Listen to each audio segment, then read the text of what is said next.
a gente precisa entender como essa partícula ela se movimenta. Então, vai ocorrer um movimento da partícula, onde a gente vai estudar a nossa equação do movimento, da quantidade de movimento da forma diferencial. E é bem importante que a gente entenda, né, que essas partículas elas estão inseridas em um campo de velocidade, que esse campo de velocidade pode assumir valores diferentes, em posições diferentes em cada instante do tempo.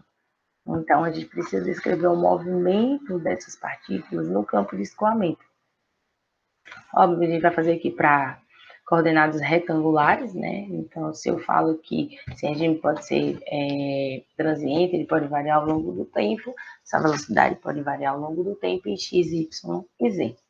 E o que a gente quer saber aqui é como, então, essa partícula se move. Né? Qual é a sua aceleração? Qual é a sua desaceleração nesse campo? Então, quando essa partícula ela se move, ela está sujeita, né, a aceleração, desaceleração, deformação linear, angular, rotação. A gente vai tratar esses movimentos isoladamente, mas sabemos que eles podem ocorrer simultaneamente, né? Não todos, mas um, dois ou três movimentos aí de forma simultânea.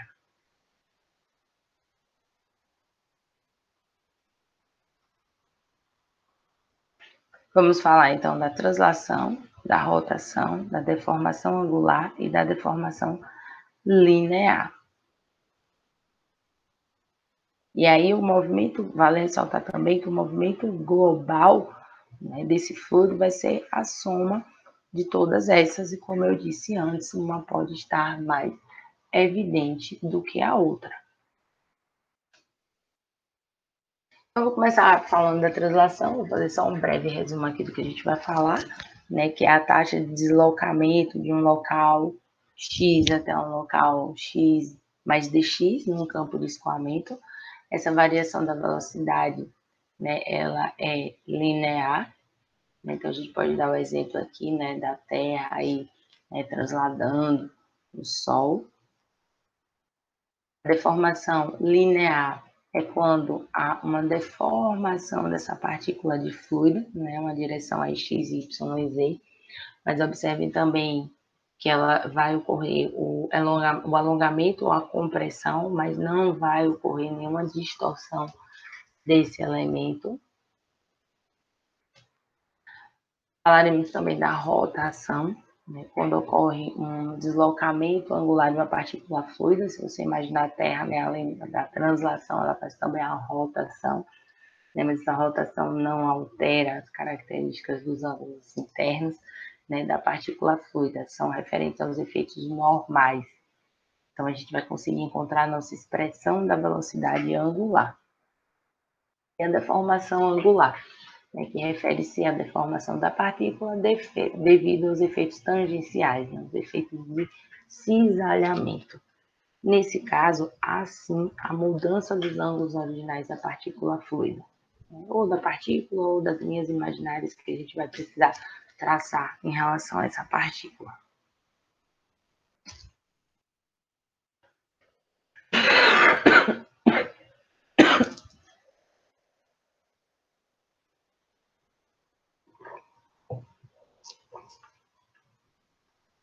Perdão, dando início aqui à translação. Então, no movimento de translação, a gente analisa esse movimento da partícula, né, no instante t, então no instante t ela está aqui, para um ponto posterior no instante t mais ΔT. Onde a gente vai ter aqui essa variação da velocidade em t mais ΔT, nos eixos x, y, z e também ao longo do tempo.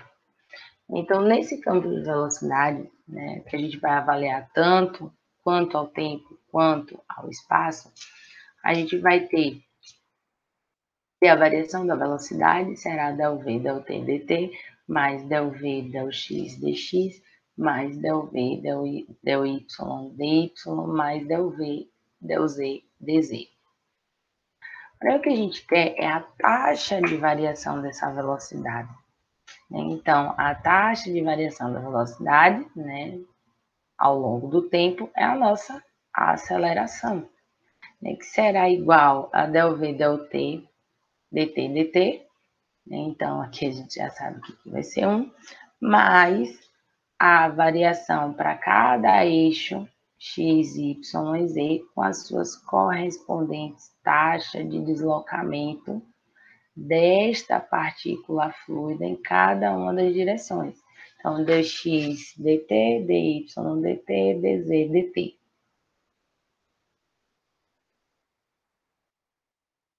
E chegamos, então, né, na nossa equação final da taxa de variação da velocidade, ou seja, da aceleração, onde a gente tem del V, del T, mais del V, del X, e a componente aqui da nossa velocidade U, mais del V, del Y, a minha taxa de deslocamento dessa partícula na direção Y, mais del V, del Z, vezes a minha taxa de deslocamento da partícula na direção Z. Essa aceleração também, essa taxa de velocidade, né, que é a aceleração, também pode ser chamada da derivada material, né, ou substancial, que é a derivada tomada ao longo do tempo de um caminho movendo-se com uma determinada velocidade, do fluido movendo-se a uma determinada velocidade.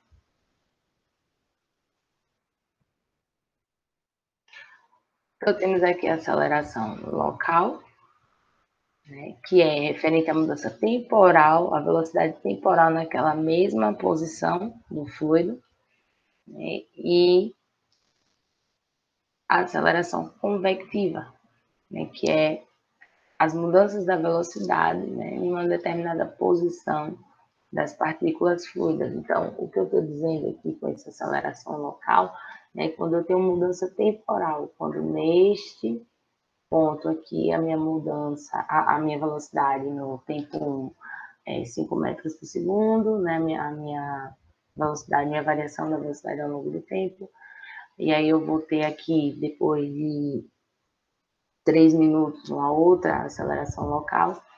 Então, quer dizer que a este termo, se eu não tenho essa variação, então esse termo ele pode ser desprezado.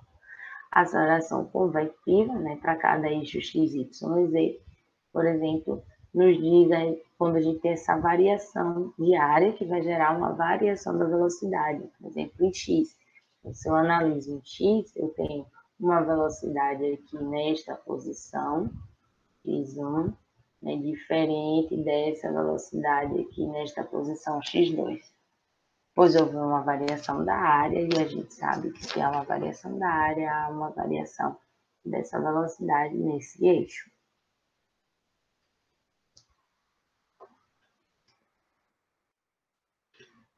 Podemos também fazer as considerações, né, considerando aqui um escoamento bidimensional, unidimensional. Então, isso vai depender muito da situação onde a gente vai analisar se o escoamento é permanente, a gente vai excluir esse termo. Então, essa nossa equação aqui final,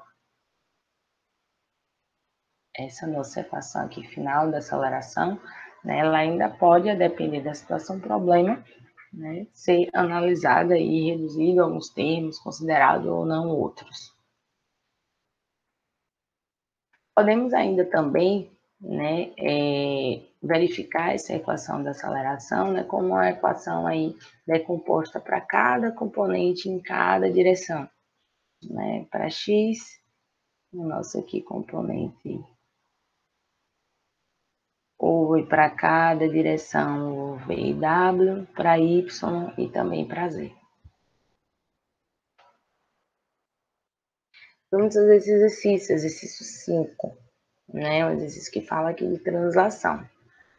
É um exercício que ele pede que a gente considere o escoamento bidimensional em regime permanente e incompressível, então ele já está nos dando aqui algumas dicas, regime permanente e incompressível, através do canal plano convergente mostrado na imagem.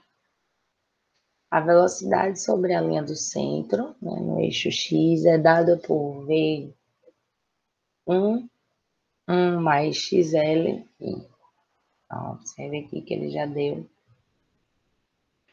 Determine uma expressão para a aceleração de uma partícula movendo-se ao longo da linha de centro usando o método euleriano e o método lagrangiano. Então, o que ele quer nada mais é que a gente faça análise pelo método diferencial euleriano e o método lagrangiano, que é o integral. Ele pede que a gente avalie a aceleração da partícula quando estiver no início, quando x1 igual a zero, e no final, quando x2 igual a L.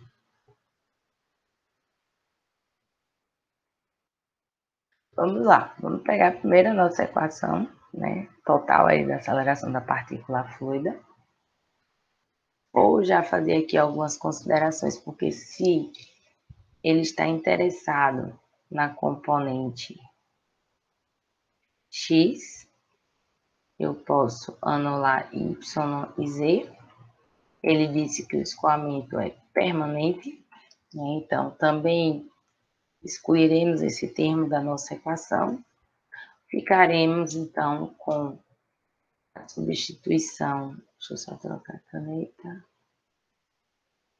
Faremos então aqui a substituição para o nosso eixo x. Observe que eu só substituí aqui.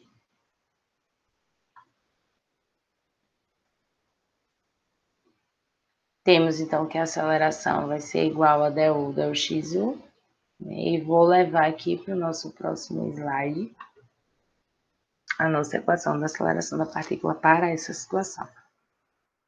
Então, a gente pode encontrar com essa equação a aceleração de qualquer partícula, né, no ponto x em um determinado instante.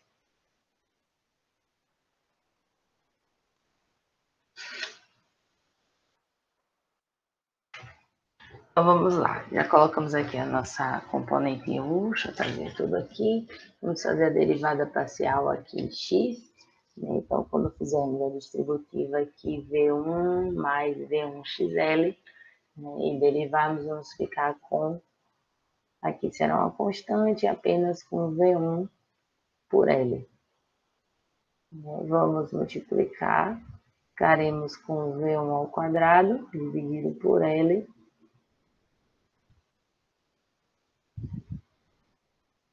vezes 1 mais XL.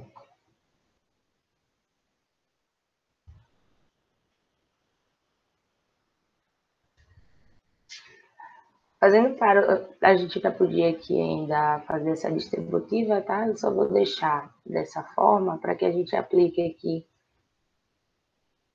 logo quando x igual a zero, eu teria apenas V1 ao quadrado por L, e quando x igual a L, vamos ficar aqui com L por L igual a 1, 1 mais 1 é 2, então teremos 2V1 ao quadrado dividido por L.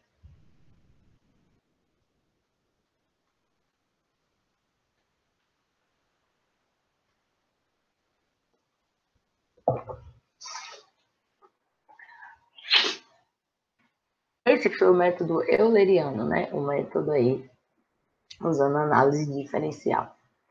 Se a gente fizer análise integral, a gente vai ver que a gente chega no mesmo lugar.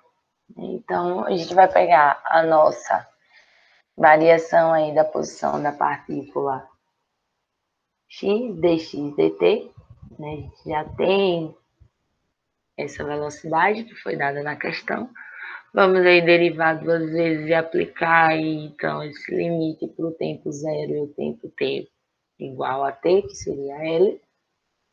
Eu vou passar só um pouco mais rápido, porque não é o nosso objetivo. O objetivo é o euleriano. Mas o lagrangiano, se a gente fizer pela forma integral, a gente vai chegar na nossa mesma expressão final para quando x igual a zero e quando x igual a L. E é isso que a questão pede, para que a gente entenda que esses dois métodos, né, quando aplicado, ou lagrangiano ou euleriano, a gente vai poder observar essa aceleração da partícula numa determinada posição e chegar no mesmo resultado. Mas o método euleriano, né, apesar das deduções para que a gente chegue nessas equações diferenciais finais serem um pouco mais complexa, né, a aplicação é mais fácil, pelo menos ao meu ver, ela é mais fácil do que pelo método lagrangiano. Vamos seguir agora para a deformação linear, né? Então a gente vai analisar agora a taxa que essa partícula fluida se deforma, né? Como eu disse antes, o alongamento, a compressão, não vai ver aí uma deforma, não vai ver uma deformação angular ainda, a gente vai falar da deformação angular mais à frente, a gente vai ter uma deformação linear, né? Onde observe que essa elongação é a variação do tamanho, né? Eu posso ter também uma compressão, claro, e o tamanho dessa partícula ao longo de uma direção, que isso pode ser x ou y. Então, a gente vai analisar o instante anterior, então a gente tinha esse dx, delta x, e aí essa minha variação aqui vai ser justamente essa diferença, né, do delta xt mais delta t menos o delta xt, vai resultar nessa nossa elongação. Elongação, né, ao longo aí de xt. Essa taxa, quando a gente tomar o limite aí do tempo tendendo a zero, a gente vai poder fazer aqui algumas considerações a mais, porque essa diferença da distância percorrida por cada ponto, ela vai depender da velocidade. Então, eu posso percorrer na mesma velocidade, né, ou posso percorrer em velocidades diferentes, no tempo zero, né, no tempo zero mais ΔT. Então, antes o que era aqui uma constante, né, essa nossa taxa de elongação agora vai ser a diferença dessa velocidade, ΔT. Então, lembrando, a gente sempre, se houver uma variação de velocidade, a gente vai sempre ter que considerar, né, essa diferença aí ao longo do tempo.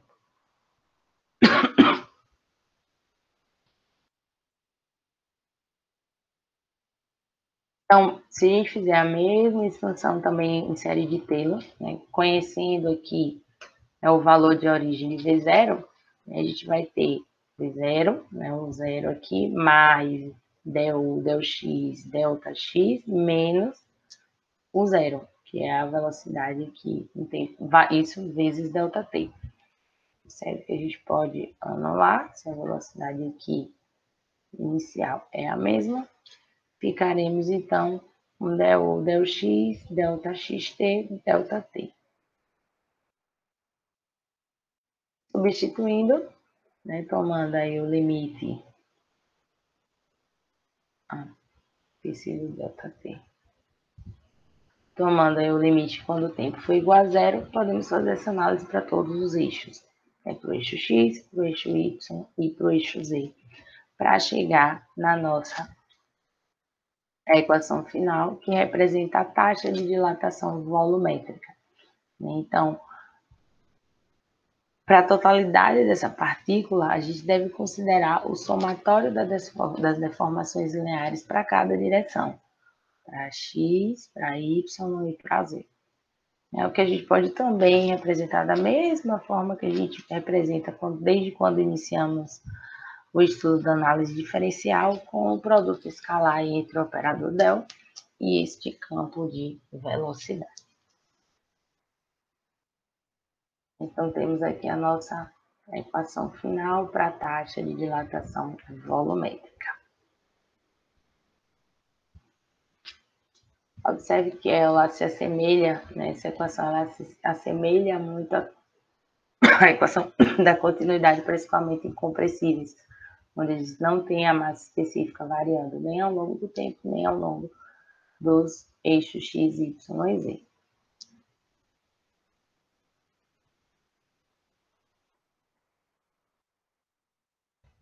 Partindo aqui para a nossa penúltima, né, temos a rotação, né, que é quando a partícula se move simultaneamente, né, para cá, em torno aí dos eixos. Então, a gente vai falar aqui de velocidade angular, né? Então, há uma rotação, uma formação aqui desses ângulos, que eu vou mostrar melhor aqui na outra figura também. Aí a gente vai precisar dos nossos conhecimentos aí de álgebra linear, geometria analítica, porque a gente vai falar de uma grandeza vetorial, né? E essa grandeza vetorial é que vai representar a taxa de rotação média, né, dessas duas retas perpendiculares entre si que vão interceptar um ponto. O que a gente vai fazer? Para cada plano, né, essa velocidade média ela vai ser definida como a média dessas velocidades angulares de duas linhas, né, mutuamente perpendiculares que identificam essa partícula. Então, o que é que a gente vai analisar aqui para x e para y, né, essa distância aqui, OA e OB, onde a gente tem ΔX e ΔY. Após essa partícula se rotacionar, né, a gente vai ter a formação dos ângulos aqui, alfa e beta. Para pequenos ângulos, a gente pode dizer que essa taxa, que essa velocidade angular, por exemplo, aqui o A, vamos fazer para o A, e depois a mesma consideração pode ser feita para OB. Então, essa taxa aqui da variação, né, essa velocidade angular, né, quando o limite aí do tempo tendendo a zero, vai ser delta alfa por delta t. Quem vai ser alfa? Observe, vai ser a tangente deste valor dividido por este outro valor. A gente tem aí cateto oposto dividido pelo cateto adjacente.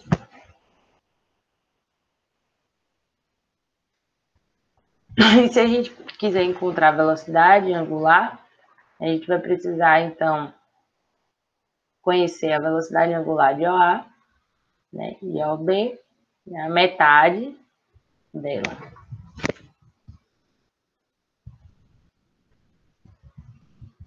E vamos ver, então, quem são, né, como é que ocorre essa rotação e como é que a gente vai representar essa velocidade angular.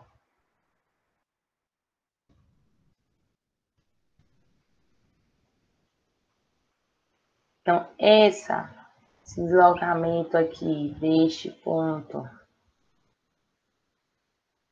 o meu fluido ele vai rotacionar a uma determinada velocidade ao longo do tempo, né, sendo que VA será a velocidade inicial mais ΔV, ΔX, ΔX,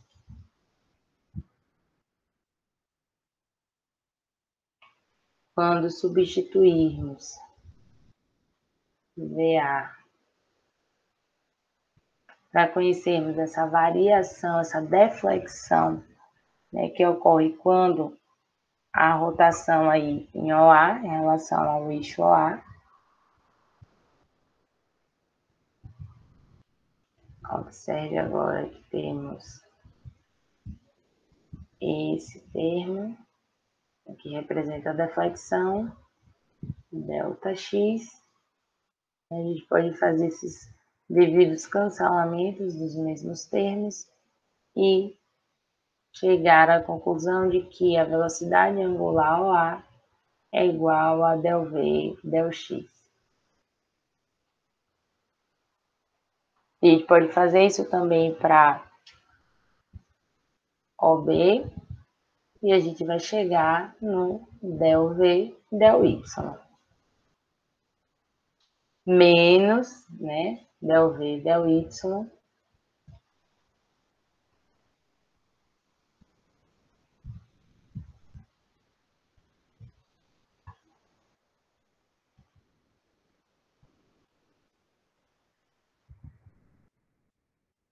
depois desses dois valores, né, da velocidade angular, então, em OA, OB, para cada eixo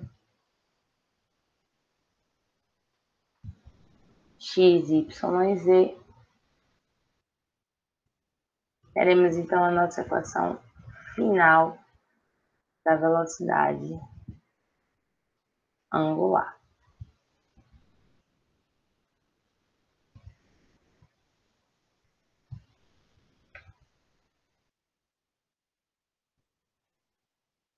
Podemos representar aí também, né, pelo produto escalar entre o del, né, 1 por 2 del V.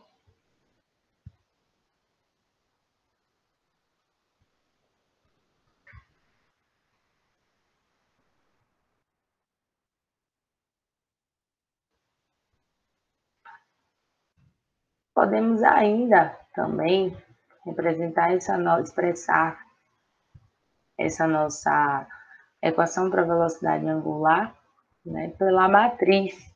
A gente vai ter os vetores aqui unitários em cada direção, né, as derivadas também, as componentes aí de velocidade para cada direção, achando então um determinante. Né? Depende da informação e do caminho que a gente optar por resolver, mas chegaremos no mesmo lugar, no mesmo resultado.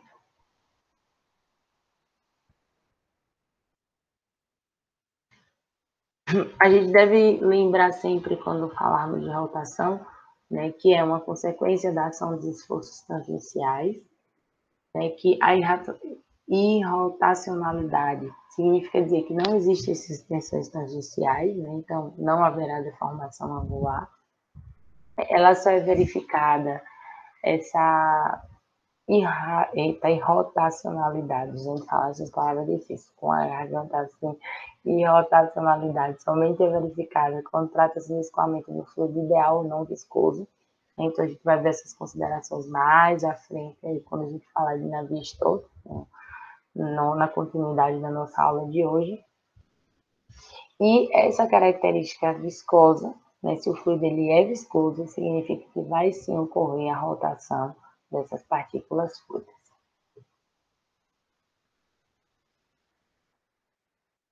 Finalizando, né, a nossa última forma de movimento desse fluido quando está escoando, temos a deformação angular. Né? Então, é aquela deformação onde vai se alterar os ângulos iniciais, né, ou as linhas imaginárias. Essa taxa de deformação ela ocorre por cisalhamento, e ela é definida como a metade, né, da diminuição do ângulo entre as duas retas, aquelas retas que a gente já falou, A ou B, né, que eram inicialmente paralelas e aí que vão se cruzar em determinado ponto. Então, observe que a consideração é bem parecida com a consideração que a gente fez para a rotação, né, mas agora a gente vai ter uma deformação angular e a gente precisa fazer essa consideração aqui, né, negativa. Deixa eu mostrar aqui essa imagem aqui. Talvez fique mais fácil da gente enxergar essa deformação angular. Então, a gente vai ter distorções, né, desse ângulo quando esse fluido, essa partícula fluida se deforma angularmente. Então, a gente vai ter aqui um decréscimo, né, inversamente proporcional ao crescimento do ângulo. Lembre que lá no movimento anterior, né, ele era proporcional. Então, essa variação de gama ao longo do tempo, né, negativo, vai ser igual à soma da variação dos ângulos, a variação do ângulo alfa ao longo do tempo, mais a variação do ângulo beta ao longo do tempo. De alfa dt mais de beta dt.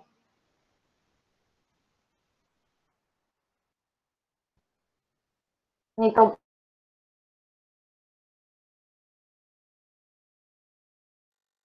para a rotação, a gente vai chegar, né, nessa seguinte forma para o eixo X, para o eixo Y e para o eixo Z. Que a gente precisa lembrar sempre desse sinal aqui negativo.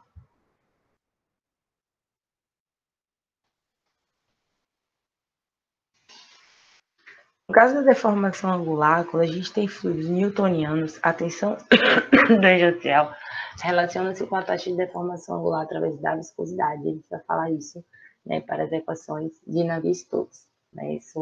Essas expressões, né, da conservação da quantidade de movimento, que vai ser esse segundo momento da nossa aula, né, ela vai realmente trazer esses campos de pressão, de força, né, gerados na forma da nossa equação de Navier-Stokes.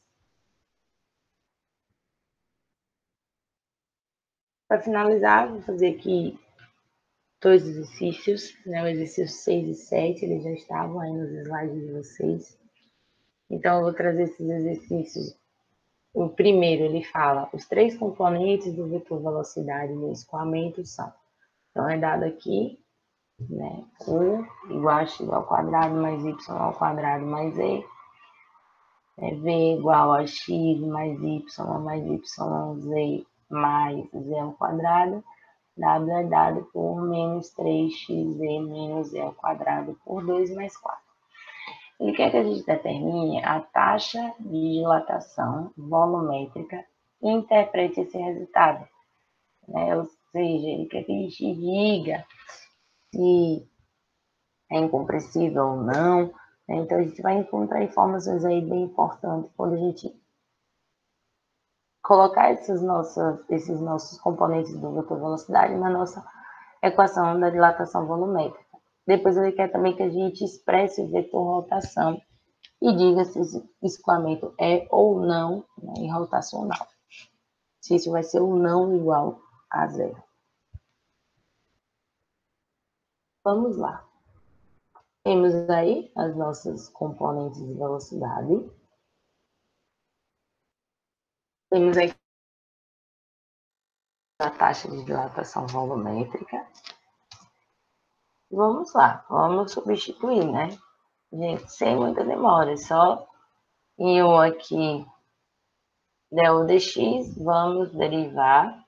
Vou substituir aqui, então vou fazer del u del x, vy, del w dz, que a gente quer ver se isso vai ou não ser igual a zero.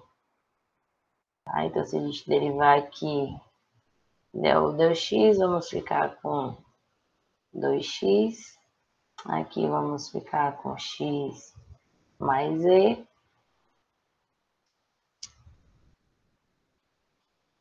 E aqui vamos ficar com menos 3x. Ops, espera aí. Tá um minuto.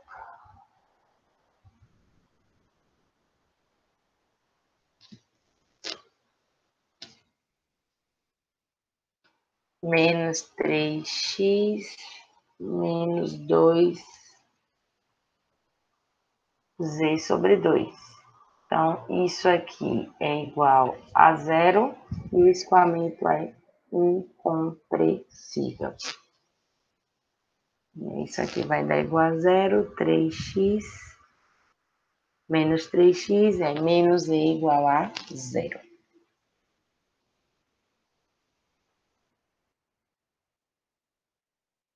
Vou tirar uma dúvida só de um pouquinho.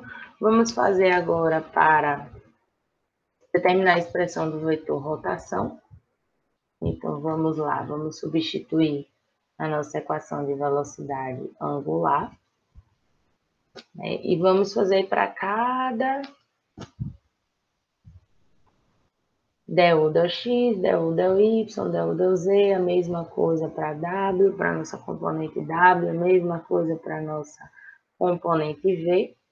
E vamos substituir na nossa equação da velocidade angular. Então, o nosso objetivo aqui é ver se ele é ou não rotacional. Se ele der diferente de zero, né, isso aqui será rotacional. E foi o que aconteceu. Isso aqui deu diferente de zero.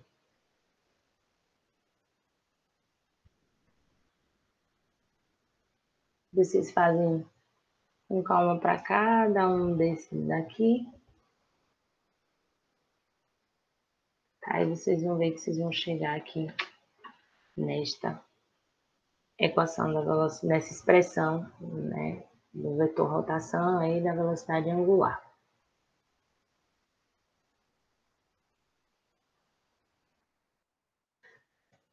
Nosso último exercício, ele fala que um campo de velocidade de um escoamento bidimensional é determinado por v igual a 4x y mais 2x ao quadrado menos y ao quadrado. E aí ele pergunta aqui se o escoamento é irrotacional.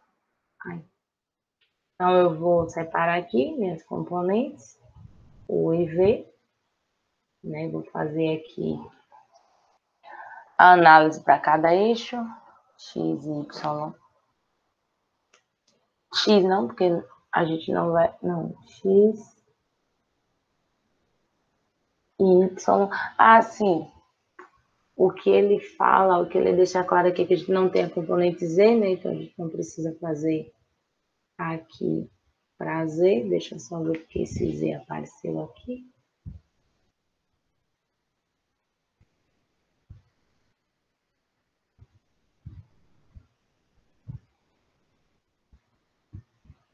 Eu tenho dv dz, deu...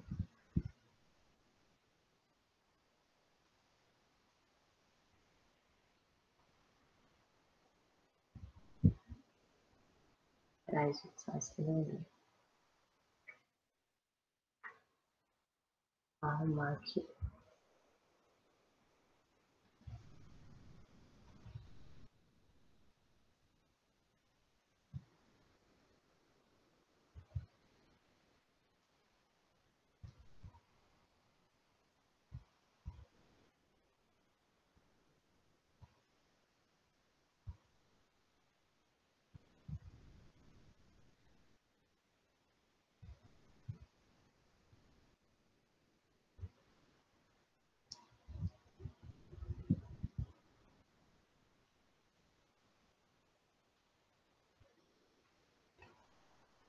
Tá,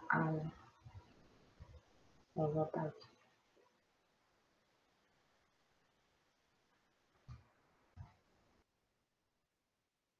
Tá certo, já que você está olhando para a componente trocada.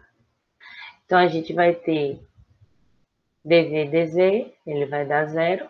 Eu não tenho aqui, por exemplo, o meu componente v.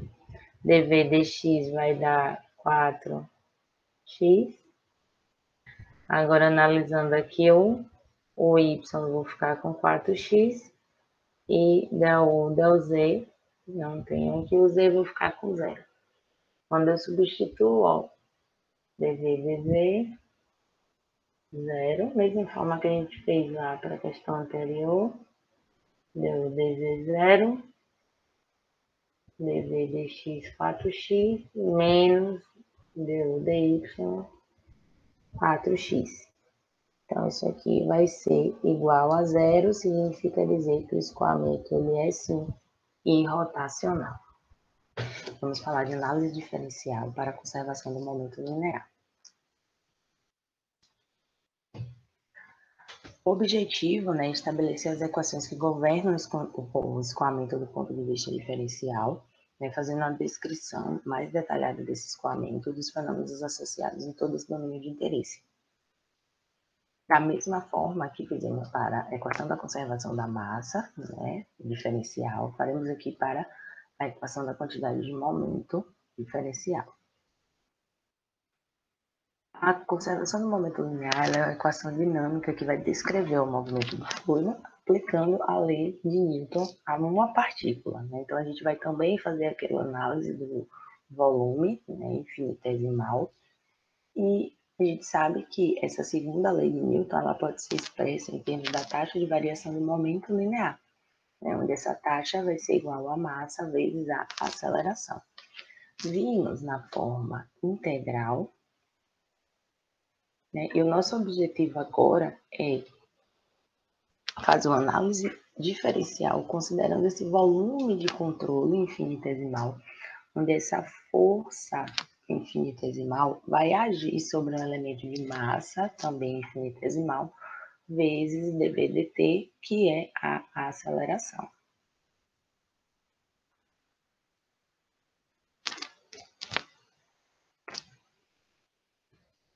A aceleração dessa partícula fluida infinitesimal se movendo em um campo de velocidade, a gente já viu, e ela pode ser na parte 1 da nossa aula, e ela pode ser expressa em termos da derivada material. Então, a gente falou no início, né, na primeira parte, dessa aceleração convectiva e dessa aceleração local. Então, aqui temos a aceleração, né, a derivada material aí, dv de t, vezes a massa infinitesimal. Então, isso será, né, a nossa força. Quando eu substituir aqui, a minha massa agora vai ser a massa específica vezes esse volume de controle que foi substituído, né, por dz, dy, dx, dy e dz.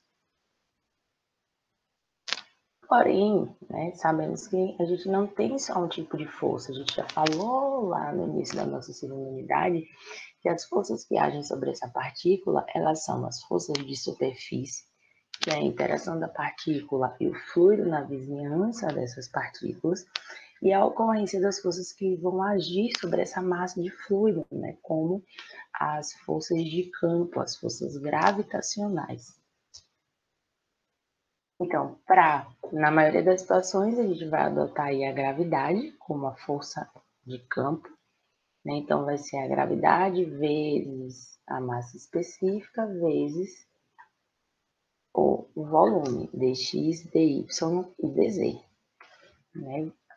E aí vocês podem me perguntar, mas professora, lá a gente não só considerava a força de campo quando atuando em y, né, já que aquela gravidade ela atua em y, sim, mas a gente precisa observar, né, a orientação espacial desse elemento, porque é a orientação espacial que vai me dizer qual é o eixo em que eu devo ou não desprezar esta força de campo. Como forças de superfície, né, temos aí que dividi-las na componente normal, né, e na componente também tangencial. E a gente sabe que para cada face, isso a gente já viu lá na lei de Newton, quando a gente falou da lei de Newton da viscosidade, na primeira unidade, que para cada face a gente vai ter uma tensão normal e duas tensões cisalhantes. Para cada face, para a face X, Y e Z. Então, teremos aqui, né, a tensão cisalhante, né, em Z, então, ela atua, né, neste plano Z, na direção X, né, gerando, então, essa tensão cisalhante. Para contabilizar essa força, né, em cada face, a gente vai fazer também, partir da expansão da série de Taylor, né, onde a gente tem aqui a tensão normal, se a gente avaliar aqui, né, na face X, a gente tem a tensão normal, X em X, mais a variação dessa tensão, onde a gente tem sempre que lembrar de analisar o sinal, então se ela parte para a direita, eu vou ficar com mais dx sobre 2, né, essa variação da tensão de x em x, del tensão normal de x em x, del x, dx sobre 2 positivo, né, vezes a área em que ele está atuando, que é dy dz, né, nesta face, né, que essa tensão normal vai estar atuando. E isso vai resultar na força, que é a tensão vezes a área. Faremos isso para todas as faces, né, fazendo isso para todas as faces.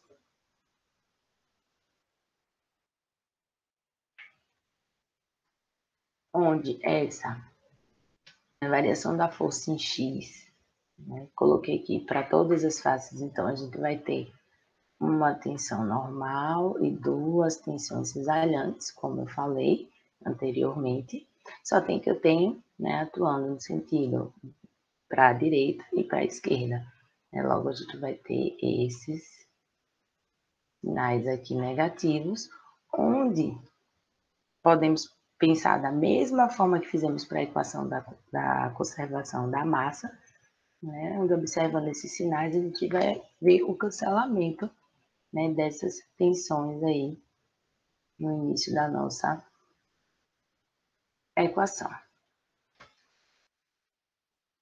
Onde essa força de superfície será dada por del tensão normal de x em x del x, mais del tensão cisalhante de y em x del y, mais a tensão del tensão cisalhante de z em x del x, vezes o volume dx dy dz. Então, aqui é só a força de superfície, né, atuando em x. É preciso também fazer em y e em z. A gente vai precisar substituir todas essas forças, né, em x, em y, em z, mais as forças de campo, que vai ser igual a massa vezes a aceleração, né? A massa infinitesimal vezes aí a derivada material da dv/dt. Não se assustem, essa equação vai ficar grande, mas a gente vai fazer algumas simplificações. Então, aqui a força de campo para cada eixo, mais as forças de superfície para cada eixo, igual, né, a massa específica dx, dy, dz, vezes a minha aceleração convectiva.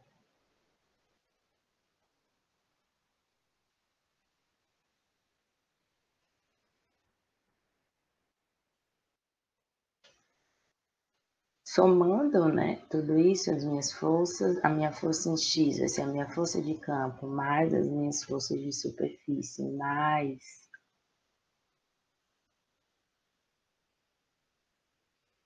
a minha aceleração convectiva, né, vezes também o dm. Observe que o volume também se anula, as considerações são as mesmas feitas antes para a equação da conservação da massa, né? Lembrando que essa aceleração aqui da partícula a gente já viu quando falamos de translação, na primeira parte da nossa aula. E ficaremos então com esta bonita equação da conservação do momento linear.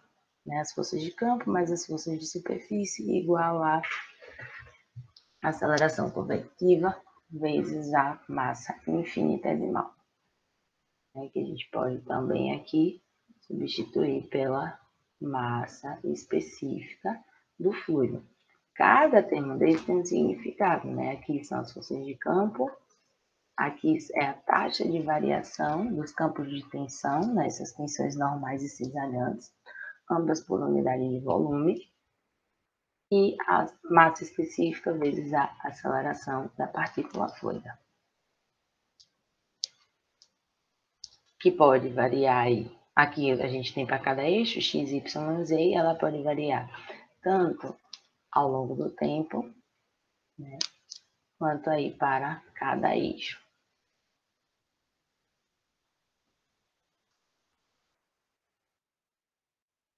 Essa é a equação da conservação do momento linear para qualquer fluido.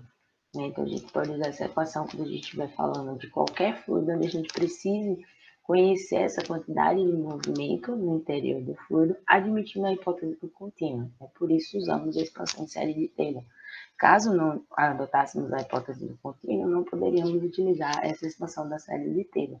Mas lá também, nas nossas primeira ou segunda aula, a gente falou que a nossa análise do fluido, né, deve ser feita considerando a hipótese, né, a teoria do contínuo. Existem várias outras equações que correlacionam, né, essas tensões normais, essas tensões tangenciais ao campo de velocidade, para obter essas equações diferenciais, né, para seus componentes, aí o V e W. Então, a gente vai ver quais são essas equações. Essas equações levam algumas simplificações, né, uma das mais conhecidas aí, Navier-Stokes, a equação também de Euler, e essas equações são chamadas de equações construtivas, né? Porque elas vão relacionar o estado de deformação do fluido com os campos de tensão, tensão cisalhantes e tensões normais.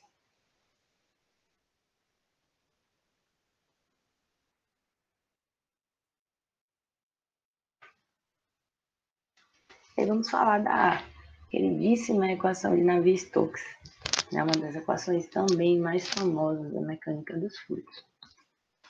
Ela vai representar, né, as equações, essa equação vai representar a análise de um fluido newtoniano. Então, ele vai trazer a relação entre a taxa de deformação angular, né, que também, quando falamos da lei de Newton, para um fluido newtoniano, a taxa de deformação, que era a variação do ângulo ao longo do tempo, era igual ao gradiente de velocidade. Então, isso a gente traz também desde a nossa primeira unidade, que a tensão cisalhante é igual à viscosidade dinâmica vezes o gradiente de velocidade, que é dv dy. Então, a minha variação da velocidade, ela varia... contrário, que a minha variação da velocidade ocorre em y devido à, né, viscosidade do fluido, ao princípio da aderência também, e também essa equação ela é utilizada para escoamento unidimensional e laminar. Né? Então, a gente vai poder aplicar essa equação de Navier-Stokes nessas condições, né? Lembrando aí que a tensão, né, cisalhante é que faz com que o fluido se deforme, que ela é igual à viscosidade vezes o gradiente de velocidade. Se eu digo que o fluido é newtoniano, uma das características do fluido newtoniano é a consideração de que essa viscosidade ela não vai alterar, né, ao longo do tempo, né, da aplicação dessa tensão sobre esse fluido. E que também a variação da velocidade y ela é proporcional à tensão aplicada.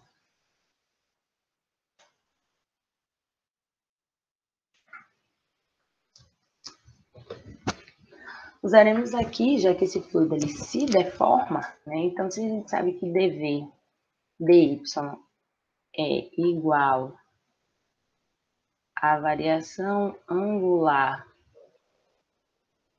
ao longo do tempo, né? A variação angular é igual a variação da velocidade y é igual à variação angular ao longo do tempo.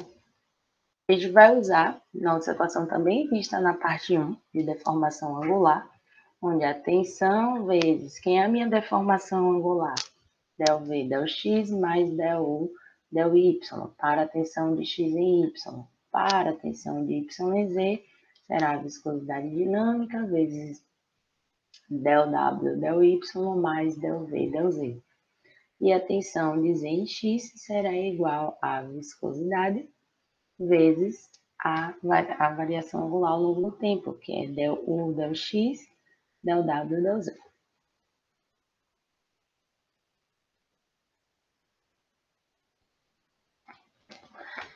Não menos importante, temos também as tensões normais. Né? Para essa tensão normal, a gente vai usar aqui a relação da pressão termodinâmica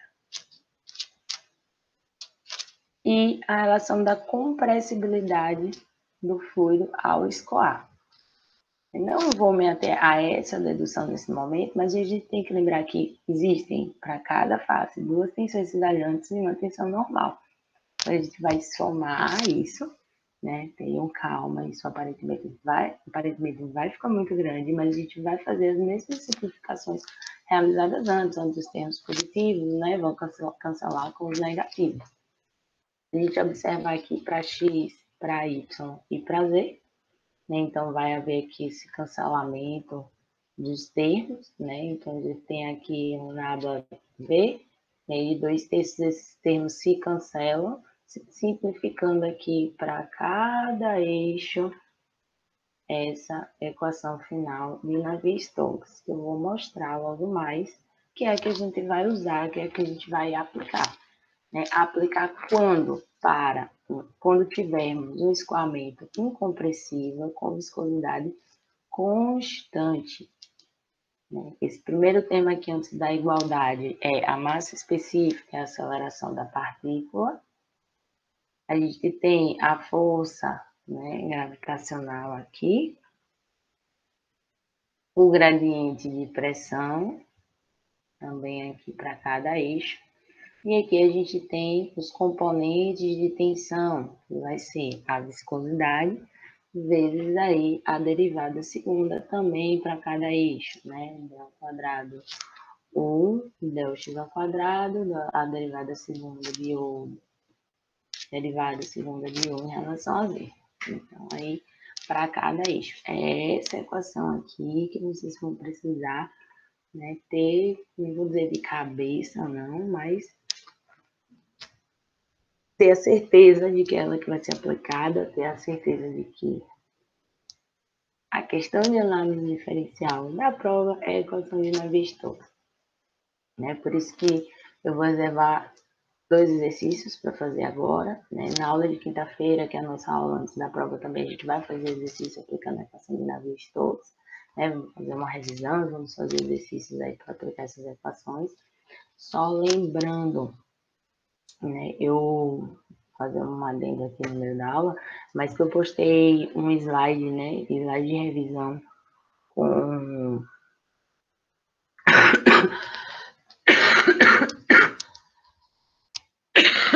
desculpa, gente. Eu postei um slide de revisão com a resolução de alguns exercícios e ainda pretendo também fazer a gravação, né, dessa aula de revisão aí, que eu também postarei de forma síncrona. E assim que finalizar o nosso questionário, eu também vou postar o gabarito com a resolução do questionário, tá? Então, vou fazer uma ressalva aqui.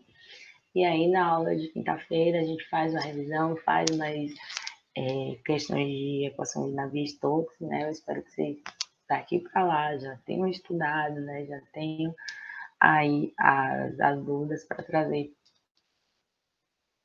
para a gente tirar. Antes de fazer o exercício também, eu gostaria de falar da equação de Euler, que é uma outra simplificação da equação da conservação do momento linear diferencial, né? Euler traz essa equação para o escoamento incompressível com viscosidade constante, né, e igual a zero.